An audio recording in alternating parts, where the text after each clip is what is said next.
All right, Vig, the NFL is in full swing. Full swing. And our boys, New York Giants, Big Blue, 3-2. We just had a very painful, in my eyes, loss At home to the Seattle Seahawks. A couple of reasons why this was very painful to me. Giants did not play a good game. They probably could have been down a lot more, had a couple of red zone turnovers. But most importantly, in the fourth quarter, we were leading. We had a chance to win the game, and we ended up getting a pick six that goes back 95 yards, and that kind of turns everything around. Boom, boom, boom. Now we're down by 2 scores. Not enough time to come back. We lose the game to a team that's the Seattle Seahawks that I picked to not win any games this season, and a team who, if I'm not mistaken, has not won a game on the East Coast in 4 years. And a team that we want to see in the playoffs can't hold it and falters, loses that game. So what does that tell us about the Giants for the season? home loss. We had a fourth quarter lead, 95-yard pick six. We lost to the dregs of the NFL, the Seahawks, and West Coast team traveling all the way to the East Coast. That's one of our favorite topics. That's one of your favorite things is when you travel cross country, you don't win that game. That's what the numbers say.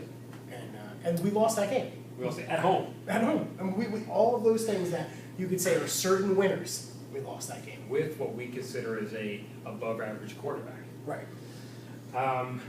So Big Blue, very disappointed in the loss. Very disappointed in the defense. As much as we say, Eli absolutely, tanked. Even if you subtract the 95-yard pick six, the defense still gave up 30-plus points. Yeah, they did. Okay. Not a great defensive show. Right. So at home, you got to protect your home field. Regardless of who was injured, we didn't have Tuck. We had Umanura. Mm-hmm. We had a monster performance by JPP. Now my boy. Your boy. JPP, Jason Pierre-Paul. Yep. I would say as much as we look at all of these offensive problems, 95-yard pick six, fourth quarter lead, you have to look at the defense too. Yeah, one of the things with the defense, they let Seattle just run up and down the field, is they did give up, I believe they gave up 29 points, so to speak, to your 30-point thing. If I know the numbers correctly, they did have a couple of red zone turnovers that they forced on the Seahawks, so that's 2 times that the Seahawks should have scored where they did not. So on one hand, you could say, hey, great for our defense to do so. On the other hand, it's, okay, we let them go 70 yards off the field before we got the turnover. It was a lot of offense in that game. Eli Manning had a career game, 420 passing yards, something like that. Couple of my takeaways. One, you mentioned Jason Pierre-Paul, monster. I mean, I love seeing him on the field. Love what he's doing. Love what he's turning into. The other guy who we were very down on before the season, O.C. Umanura, had another good game. I mean, he's been injured. He's coming back. This is his second game back.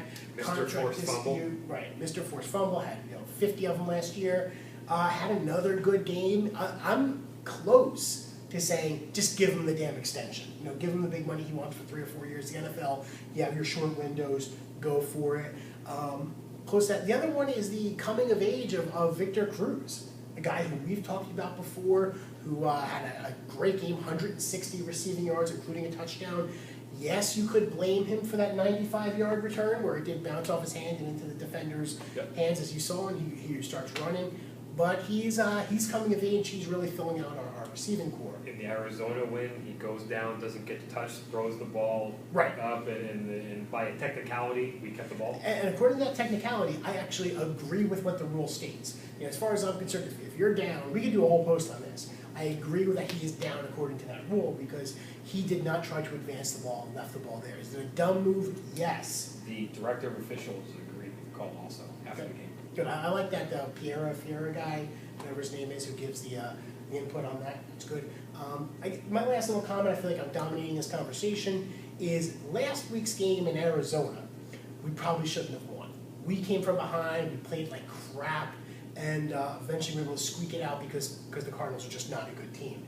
This game, we should have won, and we lost. So let's just say it evens out, and we go forward from here. Next week, we've got the Bills. Super Bowl 25 rematch. Do we know if that's on the road or at home? I think it's at home. Okay. I'm pretty sure it's at home, but I'm not 100% sure. Okay. Prediction. Man, the Bills are good this year. 20-19 us. A la 1990 Super Bowl. That's right. I'm gonna go Giants only because I don't see Big Blue losing 2 games in a row at home. I do think, again, we have an upper echelon quarterback. We do have a strong running game when we're healthy. I'll go a little bit more high score. I go 29-26 Giants. Yeah, it seems like in the NFL nowadays, if you don't score at least 25 points a game, you can't even compete. So maybe my 2019 is a little bit low. I do like to see 2 teams with both have the colors of red, white, and blue compete against each other. You're a Patriot? Yes, as I Not a New am, England not a New England Patriot. So we're marching towards 4-2, and I look forward to that 20-19 victory. You heard it here first. Giants moving to 4-2 next week.